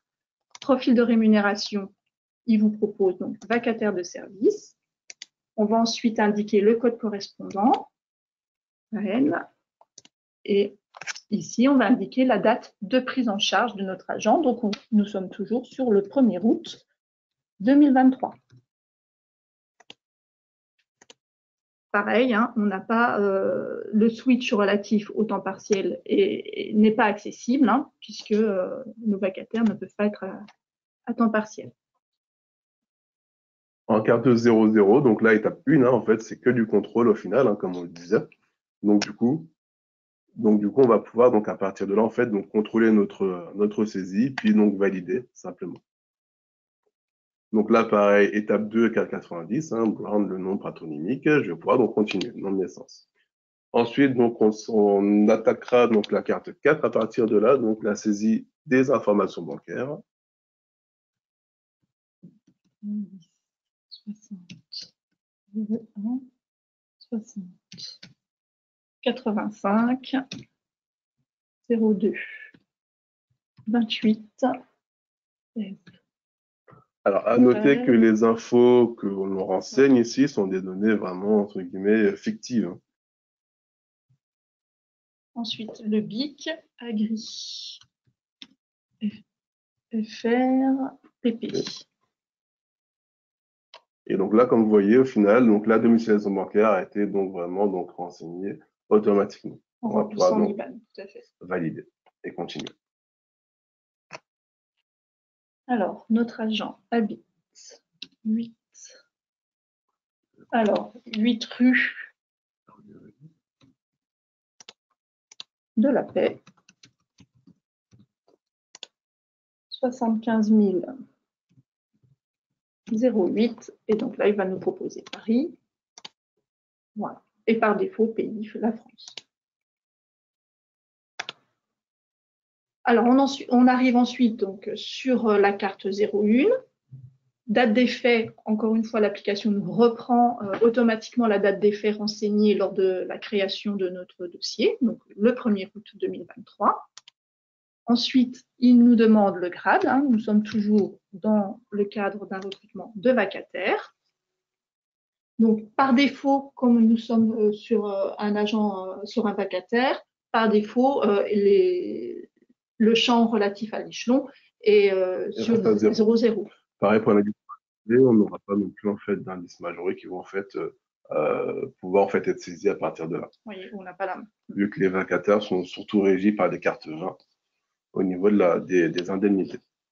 Ensuite, au niveau donc de la carte 1, zone de résidence, donc là on va dire que notre agent n'a pas de zone de résidence. D'accord. Au niveau donc de l'encart poste, pareil, on va dire que notre agent est sur donc le code de gestion qu'on a créé, donc à savoir qu'on a 15 codes de gestion sur la base de présentation, on peut en avoir plusieurs bien sûr. Et du coup ici, toujours donc le même principe au niveau du versement transport, pas de versement transport. On va ensuite cliquer sur l'onglet continuer. Ensuite, donc toujours donc, nos différents pavés au niveau de la carte 2, hein, donc date d'effet, il reprend automatiquement la date d'effet qu'on a renseignée. Indemnité forfaitaire et SFT, donc là, il n'a pas d'indemnité forfaitaire et pas non plus de SFT, donc les droits sont fermés, aucun droit. Au niveau de l'imputation, pareil, on va laisser donc la ventilation budgétaire X01. Il n'a pas de mutuelle, non plus de NBI. Là, on va retrouver donc le profil de cotisation ici par défaut, qui sont donc renseignés. D'accord. Donc, du coup, automatiquement, en fait, sont renseignés donc ce profil en fonction de ce qu'on a renseigné, donc vacataire. Donc là, le cas échéant, si ça ne va pas, on peut venir modifier l'information. Mais du coup, là, nous, on va continuer. Et du coup, donc là, du coup, on est donc sur le récap. Effectivement, on n'avait pas en fait renseigné le petit switch on au niveau de la prime. Ce qu'on peut faire, on va pouvoir ici en fait revenir au final. On a oublié de renseigner une information au niveau de l'étape 1, enfin de l'étape 0. Ici, le switch on, se prime et indemnité, vu qu'en fait, on va saisir des vacations pour notre agent. Et on voit hein, que l'application nous garde en mémoire l'ensemble des informations qu'on a saisies. Exactement. Donc, du coup, on va pouvoir ici, en fait, donc, comme vous l'avez vu, hein, on est passé de la carte 2 à la carte 5, 7, 20 ou 22. Et là, on va pouvoir donc saisir une carte 20 pour notre agent. Avec, donc, par défaut, le mois de paye. On va mettre ici, donc, à compter du 1er août. Hein, d'accord. On va, en fait, donc, saisir et, non, toutes les vacations, 1er septembre, c'est peut-être mieux. Oui, après service. Voilà, exactement, c'est mieux. Donc, 1er septembre. Donc, là, du coup, on va retrouver ici, donc, notre code d'origine. Donc, au final, c'est pas donc le mois courant, mais plutôt l'année courante, au final. Juste en dessous, on va donc sélectionner ici donc, le code d'indemnité, donc 0125, de vacations diverses. Choisir donc le code sens, donc sens normal. Le mode de calcul, donc on sera sur du mode de calcul B, d'accord, donc nombre d'unités fois montant. Et ensuite, on va donc saisir le nombre d'unités en centième ici, donc on va prendre 10 heures fois donc 50 euros. Et donc là, pareil, un petit peu donc la même chose, la même saisie en centième à partir de là. Et on aurait possibilité de rajouter le cas échéant, une autre carte. Et on va pouvoir également en fait, venir ici supprimer donc la carte si en fait vraiment besoin était. Une fois que c'est fait, on va pouvoir donc ici cliquer sur continuer. En cliquant sur continuer, donc là on va dire qu'on est à nouveau sur donc l'étape 11 du récap. Et on va pouvoir donc à la fin donc cliquer sur terminer. En cliquant sur terminer, on nous dit que donc le dossier paye a été enregistré avec succès. D'accord? Donc comment aller vérifier? En cliquant donc sur notre agent. Hop, hop, hop. Hop là. Mon individu. Donc là, du coup, on a donc ici notre dossier d'agent qui est toujours à l'état brouillon comme tout à l'heure. Hein. Il nous suffit en fait de maintenant venir soumettre le dossier afin qu'il passe à l'état valide. Donc là, à la question, comme tout à l'heure, on va cliquer sur oui. Et donc, on aura ici en fait donc notre carte qui sont donc à l'état préenvoyé. Donc ça, c'est la situation donc actuelle. OK. Alors, donc là, on a vu un petit peu comment en fait donc saisir nos agents. Donc, on a saisi un titulaire, un vacataire. Maintenant, il faut qu'on vous parle également en fait donc de la gestion en masse, la gestion collective. Parce que forcément, en fait, on peut également donc, importer en masse via des gabarits donc sur n'importe quelle carte, on peut donc à partir d'ici, donc de cet onglet gestion collective, venir donc importer soit des individus en masse, qui permettent en fait d'avoir un gabarit spécialement individu, et donc de remplir ce gabarit. Donc un gabarit, c'est quoi? C'est en fait un fichier Excel où en fait donc renseigner avec toutes les données importantes et obligatoires pour l'import. Et ensuite, une fois qu'on l'importe, comme dans WinPay, et ben en fait, ça va vous créer automatiquement en fait donc les données. Donc ça, c'est pour le premier import individu. Ensuite, nous aurons donc juste en dessous l'import de mouvement. Donc pareil, en fonction donc de gabarits qui vous seront fournis, bien sûr, hein, on aura donc ici donc les différents types de mouvements qu'on va pouvoir en fait donc saisir en masse et importer correctement. Donc, on va pouvoir ici donc choisir le type de mouvement, ensuite aller donc charger le document, enfin le gabarit. Donc, c'est un fichier Excel qu'on va pouvoir donc importer. Et ensuite, on aura donc un tableau de bord qui permet en fait de visualiser donc par type de mouvement, en fait les différents imports qu'on aura donc réalisés à ce niveau-là, au niveau donc de l'onglet gestion collective. Et enfin, on a un dernier onglet donc imputation budgétaire pour également en fait importer des imputations budgétaires en masse. Donc voilà un petit peu comment se présente en fait donc la gestion donc collective au niveau donc des individus et donc surtout des cartes en général. Alors, donc là on a fini pour le module gestion du personnel. On va attaquer maintenant donc le module gestion de la paie, PSOP. D'accord? Donc dans ce module-là, on va pouvoir donc principalement retrouver trois onglets. Premier onglet accueil, qui permettra en fait de retrouver donc le mois de paye en cours, donc en l'occurrence le mois d'août 2023. Et on aura donc le choix ici en fait du code correspondant. Donc là, vu que sur ma base, on a donc deux codes correspondants, XAN et XDI, pardon, on va pouvoir en fait donc retrouver nos informations en fonction du code correspondant qu'on doit donc sélectionner.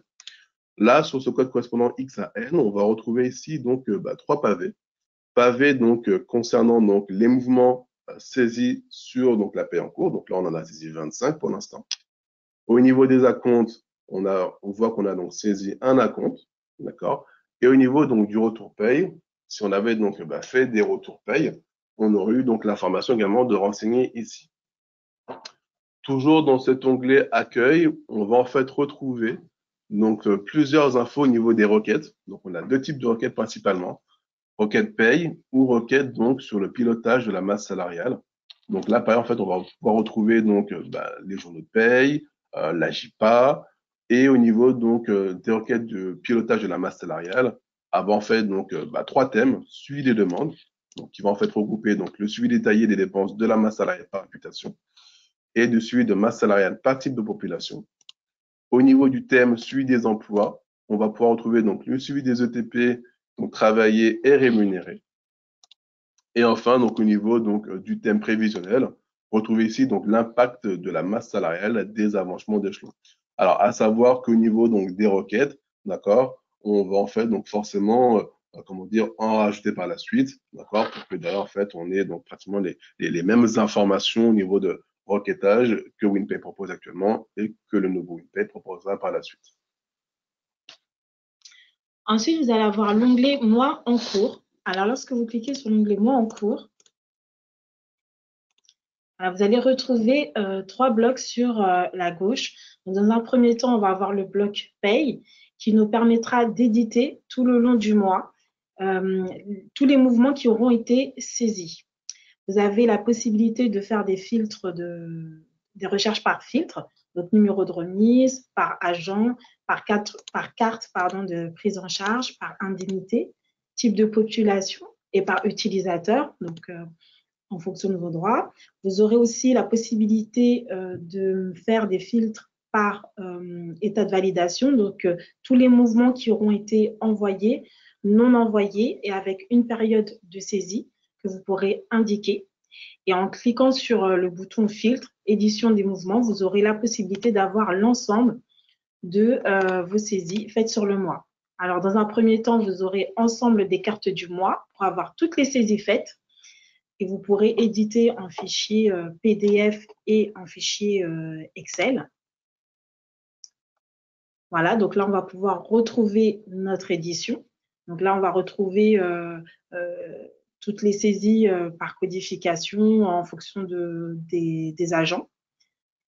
Donc, c'est un document que vous pourrez éditer à tout moment.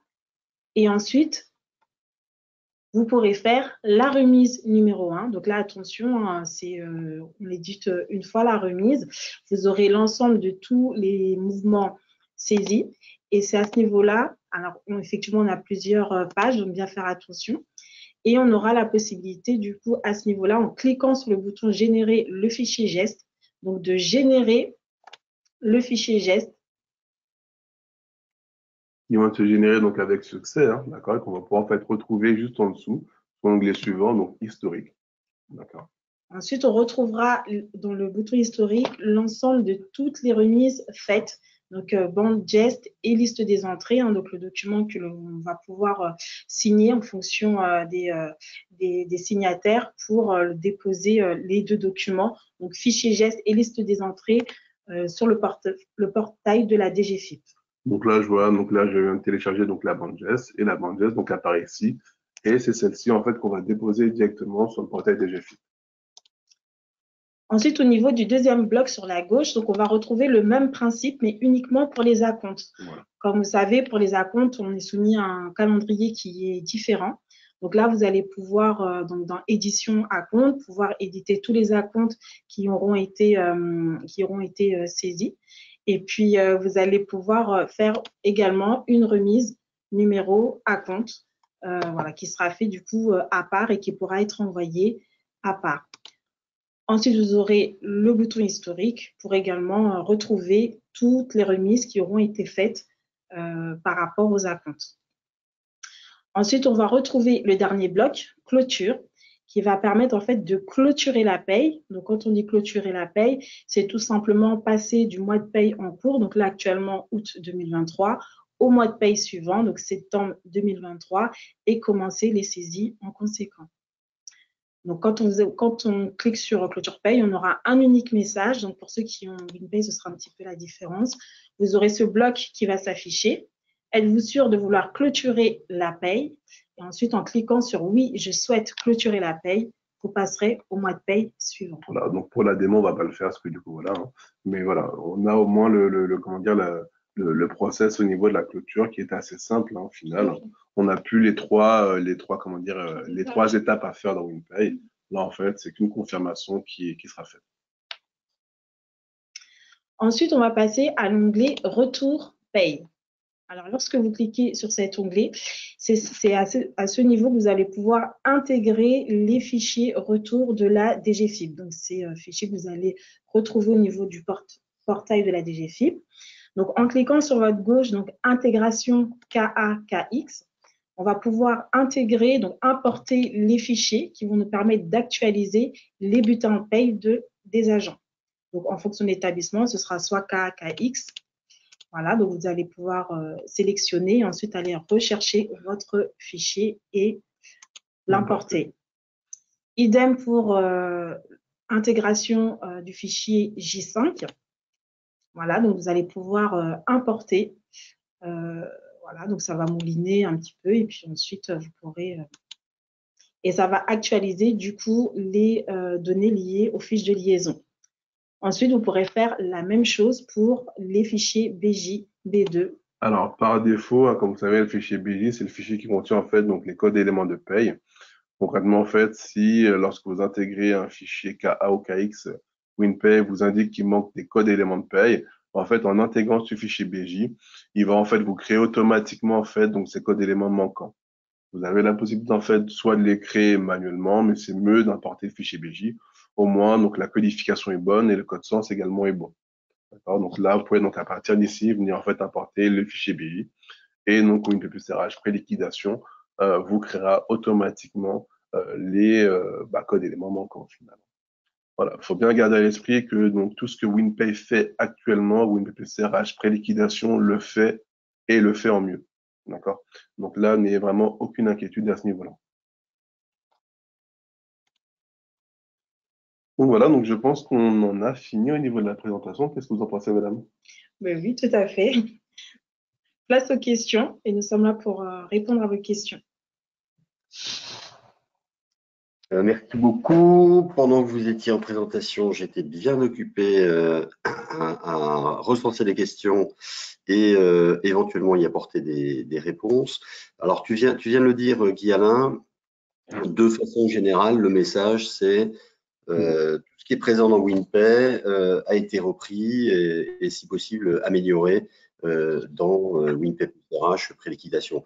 Donc, on en a parlé sur la partie de gestion collective des imports en masse, puisqu'il y avait une question là-dessus qui est arrivée à peu près au même moment où tu présentais les choses, donc notamment pour les imports de primes, de vacations, d'indemnités, même fonctionnement qui permet de traiter en masse ces événements. Alors, autre question, pareil sur l'exploitation des retours des GFI, vous venez d'en parler, donc on a repris les mêmes outils, enfin le même type d'outils que dans WinPay, amélioré quand on le pouvait, donc vous retrouverez vos habitudes. Donc nous avions quelqu'un en début de webinaire qui nous a posé la question sur les types de population. C'est-à-dire que, et si notre établissement, donc il s'agit là de l'Institut national des invalides, qui a des populations particulières, qu'est-ce qui se passe si la population n'est pas présente dans WinPay? J'ai apporté un début de réponse en disant que nous intégrons, nous, les référentiels du CISIR, et à la demande, lorsqu'il y a un type de population qui n'aurait pas été encore intégré dans l'application, on le rajoute dans le référentiel. Et ça, c'est à la main de SEGAF, c'est notre responsabilité de le faire. C'est bien ça? Tout à fait, tu as totalement raison. Voilà, donc pas de souci. Et on citait notamment, alors on ne peut pas tout montrer en démo, mais des apprentis, voilà, c'est déjà géré dans l'application. Là aussi, on saisit guidé quand vous allez choisir. On y accède comment aux apprentis, Cécile ou Guy-Alain? C'est dans le contractuel. Du coup, voilà, c'est dans le contractuel. Donc, en fait, du coup, c'est comme si, en fait, on va créer donc un individu. Donc là, bon, je vais prendre plutôt Madame Loiseau. Je vais lui créer un nouveau dossier paye, même si elle n'est pas apprentie. Hop là, numéro 10. Et population. Donc là, du coup, elle sera donc contractuelle. Et donc là, au niveau étudiant.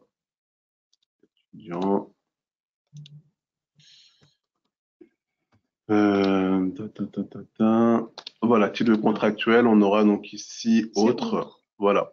Au niveau, en fait, au niveau du type de contractuel, on aura en fait donc l'option en fait de renseigner l'information apprentie via le type de contractuel autre. Et on ira sélectionner en grade apprenti. Ouais, et après on ira sélectionner donc le grade apprenti directement. Okay. Et tout ça, voilà. Ces infos-là seront également vues en comment dire, en formation. Voilà.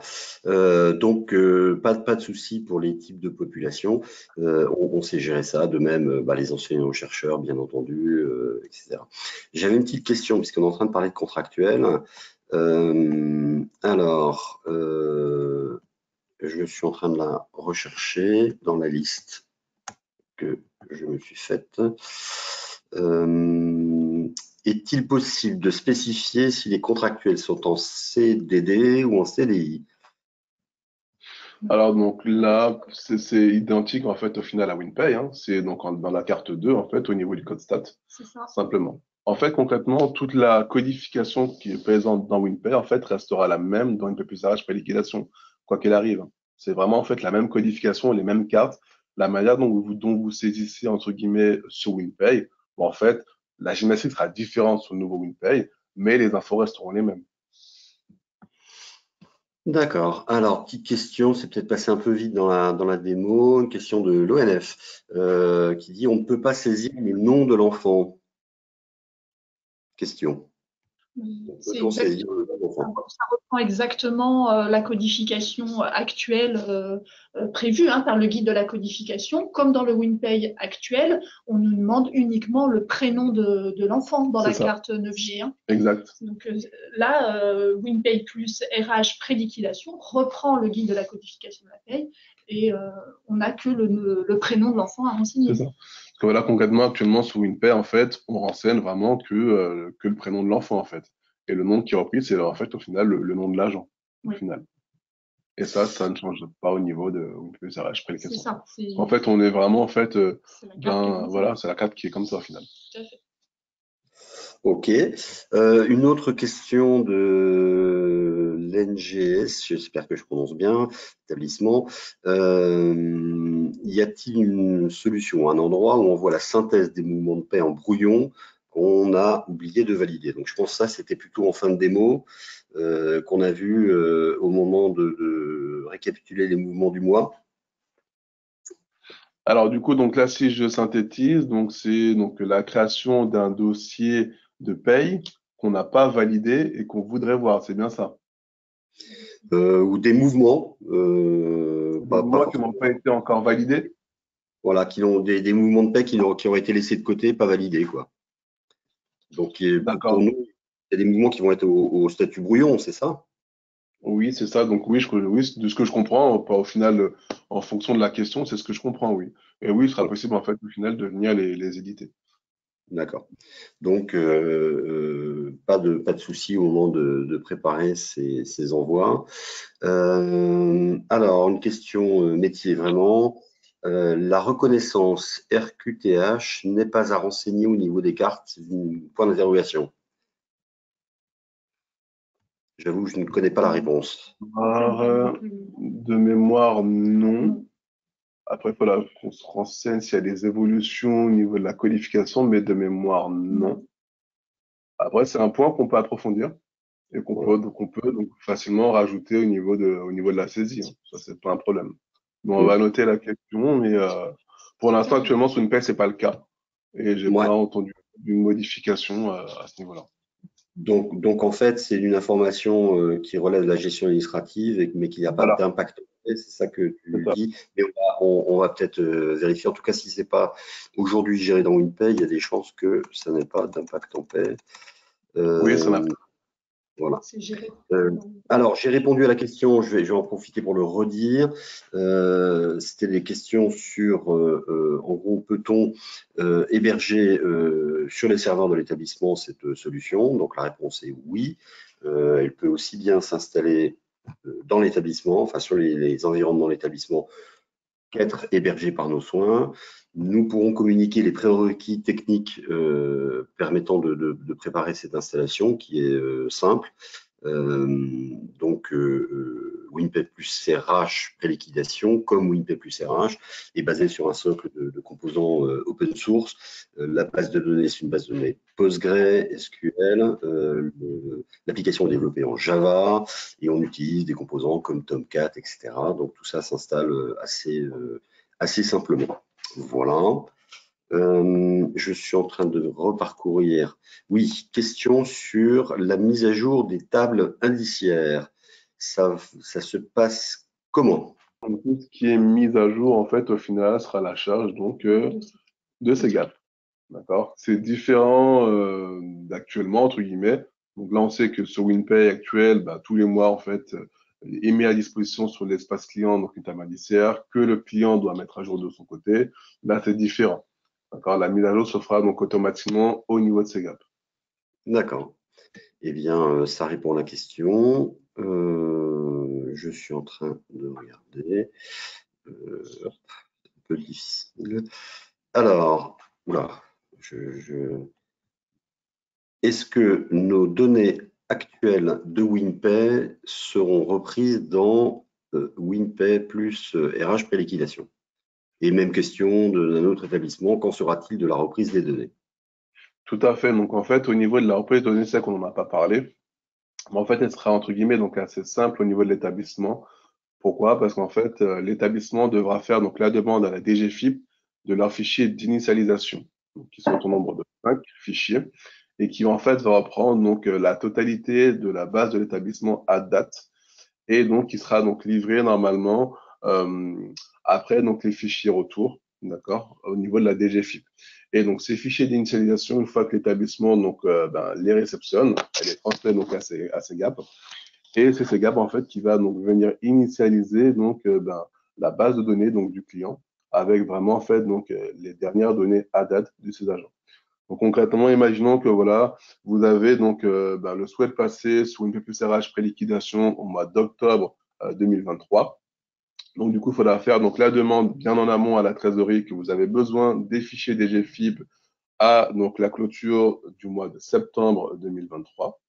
Ensuite, donc courant septembre 2023, la trésorerie donc vous enverra donc forcément les fichiers autour de la paie du mois de septembre, plus donc les fichiers d'initialisation, donc à date de fin septembre 2023.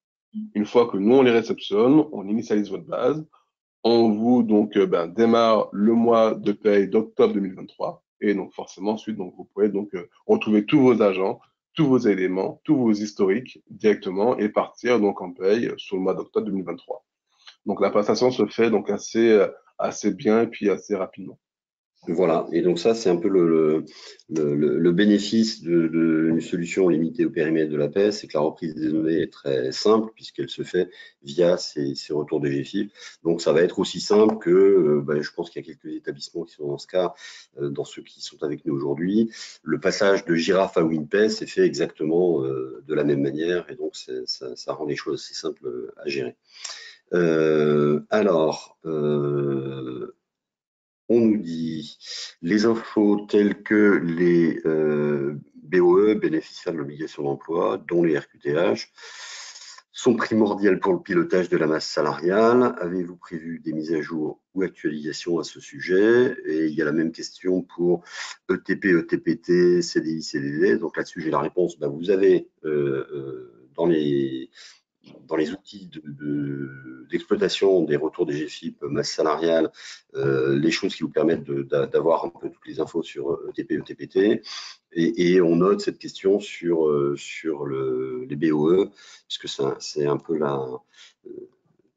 pendant de la dernière. Trois questions qui sont liées, qui viennent d'arriver. Quel calendrier pour passer sur le nouveau WinPay? Est-ce obligatoire de passer sur ce nouveau WinPay? Si oui, quand? Devons-nous obligatoirement passer? Quelle est la date limite? Quel est le calendrier? Alors, je vais répondre en bloc à tout ça. La solution va être disponible donc pour être installée à partir de septembre ou octobre. Donc ça, c'est sur le commencement des opérations. Ensuite, le point qui ne va pas être un point d'obligation, mais c'est un point de, j'ai envie de dire, de nécessité, c'est le fait de satisfaire aux obligations nouvelles qui vont être proposées par la DGFiP. Donc encore une fois, cette fameuse DSN enrichie, avec d'une part la certitude aujourd'hui concernant les données de protection sociale complémentaire qui devront être intégrées et envoyées.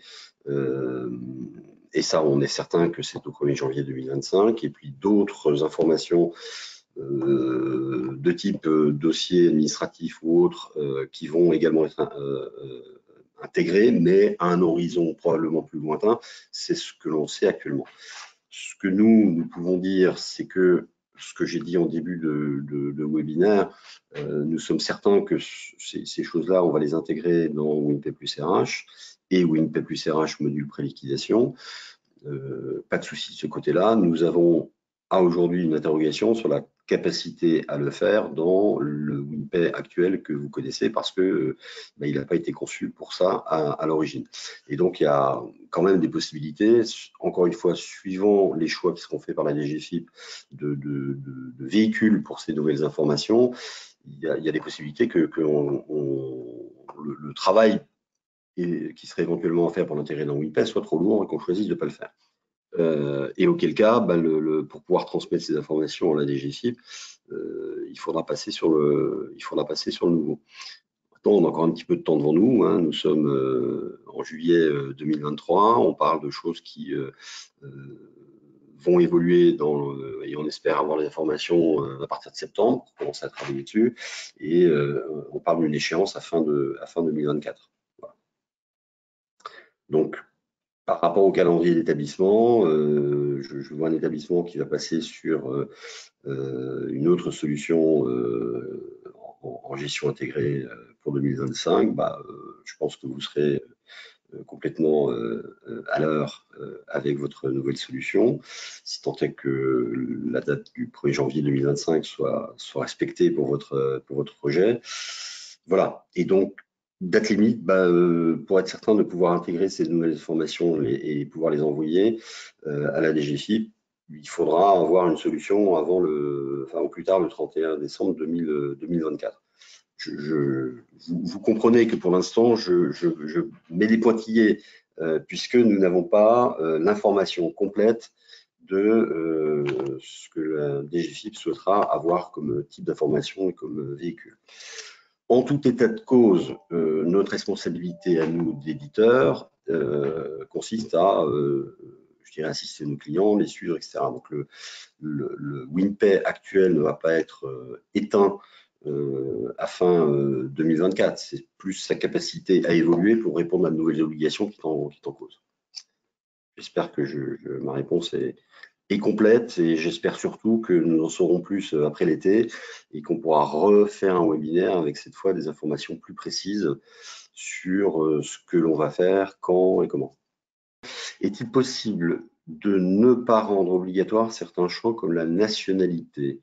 Alors, de façon générale, puis après je vous laisse répondre, de façon générale, les données qui sont obligatoires, celles qui sont avec des champs où il y a une petite astérisque rouge, si ces champs sont obligatoires, c'est qu'ils sont nécessaires, obligatoires pour les envois à la DGFiP. Voilà, on s'est limité à ça. Il n'y a pas de champ obligatoire qui ne serait pas indispensable pour la DGFiP. Donc, si vous avez un champ obligatoire, il y a une bonne raison. Guialin, Nsimba, on confirme. Oui, tout à fait. Voilà. Alors, je ne sais pas si la nationalité est obligatoire ou pas. Non, je ne sais pas. Dans WinPay, on n'a pas le. C'est pas demandé. Non. Après, ça, c'est une donnée qu'on pourra arbitrer donc en interne, effectivement. Oui, tout à fait. Après, la question de la nationalité, pour moi, elle est surtout importante sur le fait que si la nationalité n'est pas Union européenne, c'est surtout ça, on doit avoir un titre de séjour, mais ça, c'est plutôt en gestion administrative.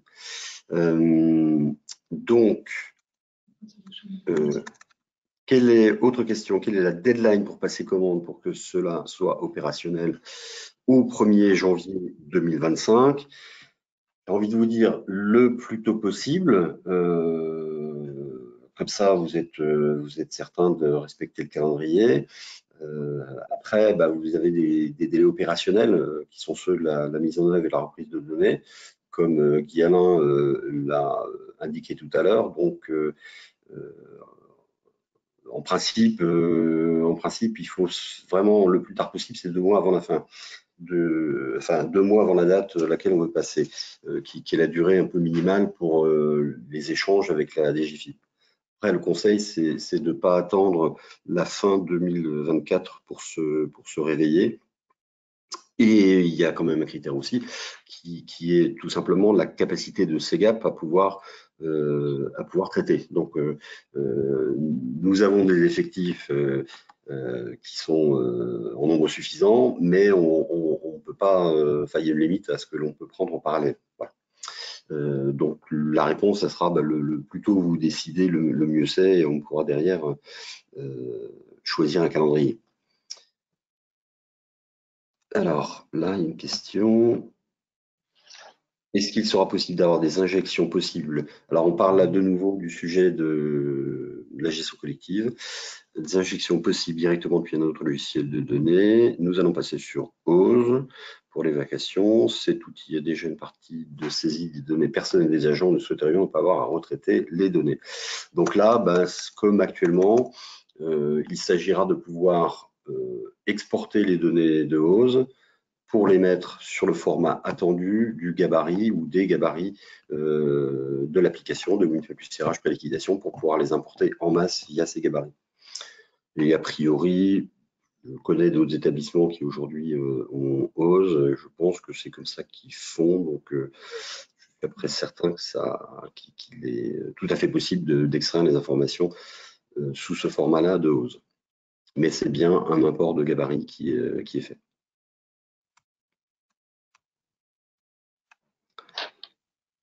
Je rebalaye la liste des questions sur... Alors, oui, il y en a d'autres. Quel est le coût du passage de l'ancien WinPay au nouveau? Il y a un coût de projet lié à la reprise de données, puisqu'il y a un peu de travail à faire. La formation, puisque vous l'avez vu, l'interface est différente de celle de WinPay. Elle est normalement assez intuitive et simple, mais ça mérite sans doute formation. Et puis le modèle du nouveau WinPay, donc WinPay plus RH préliquidation, on va passer sur un mode qu'on va appeler de souscription, c'est-à-dire qu'on intègre le coût de la licence, on le lisse dans la durée, ce qui évite d'avoir, je dirais, l'obstacle d'un gros coût de licence de première année. Et donc ça permet de prévoir et de lisser dans le temps, d'avoir le budget. Et là, après, ce seront vos commerciaux qui pourront vous renseigner. D'ailleurs, j'en profite si vous pouvez repasser, puisqu'on avait prévu la petite diapo avec les coordonnées de nos deux commerciaux.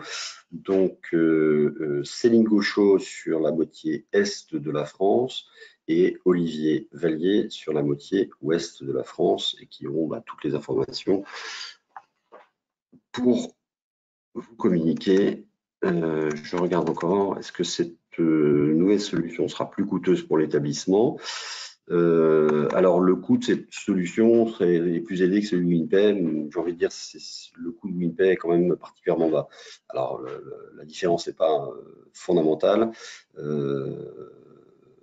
Du fait, alors ce qui va changer, c'est que le modèle qui a été appliqué sur le WinPay que vous avez actuellement était un modèle de coût de licence première année et de maintenance après. Là, comme on étale le coût de la licence, il n'y a pas de coût important en première année, c'est lissé, mais la souscription sera d'un niveau plus élevé que celui du WinPay actuel.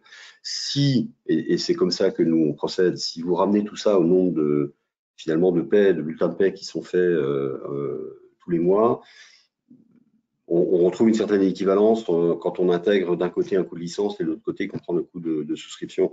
Donc on est sur des ratios alors évidemment, les tarifications sont liées au nombre de licences et donc dégressives. Plus les établissements sont gros, plus le coût au bulletin de paie est bas, mais donc dans le maximum aujourd'hui, on est sur quelques euros par bulletin et par mois. Donc on restera dans cet ordre d'idée. Est-ce qu'il y aura des formations? Oui. Seront-elles payantes? Oui, puisqu'on mobilise des formateurs et qu'on essaie d'avoir des formations de qualité. On a deux modes d'organisation des formations, soit en intra, c'est-à-dire une formation qui est dédiée à un établissement et à ses agents, soit en inter, qui permet de mutualiser des formations. Lorsque les établissements ont un ou deux gestionnaires, nous on construit une session avec plusieurs établissements, ce qui permet de mutualiser la formation et de mutualiser le coût aussi. Alors, une autre question. En PA façon, il est entendu que le calendrier pour la DSN est le même, à savoir être prêt au 1er janvier 2025. Oui, les informations que nous avons donc pour ces DSN enrichis sont la mise en œuvre de tout ce qui concerne la protection sociale complémentaire que vous avez, vous, à faire. C'est un gros changement pour les établissements. Donc, les données liées à cette protection sociale complémentaire, le type de mutuelle, le type de protection qui a été choisi, les ayants droit, enfin, il y a toute une liste comme ça, vont devoir passer pour être envoyés à la DSN. Donc ça, c'est certain que ça devra être géré et transmis au 1er janvier 2025. Les autres données de DSN enrichies qui ont été exposées par la DGFiP, de ce qu'on a compris, le calendrier allait être repoussé dans le temps parce que il semblait qu'il y ait prise de conscience que c'était difficile d'être prêt dans ce timing-là. Et on n'en sait pas plus à ce stade. Question sur sera-t-il possible d'avoir des simulations de salaire? La réponse est non. Comme dans le WINPay actuel, on est en paie à façon et le calcul des paies, le calculateur, il est à la DGFiP. C'est l'application paysage, je crois. Et donc, les informations de paie, on les a quand on a des retours de fichiers DGFiP. Donc, il n'y a pas de calculateur de paie dans le WINPay actuel. Il n'y a pas de calculateur de paie dans le WINPay plus RH pré-liquidation. Pour cette raison que toutes les données permettant de calculer, elles sont à la DGFiP et nous, on n'a pas accès à ces informations-là.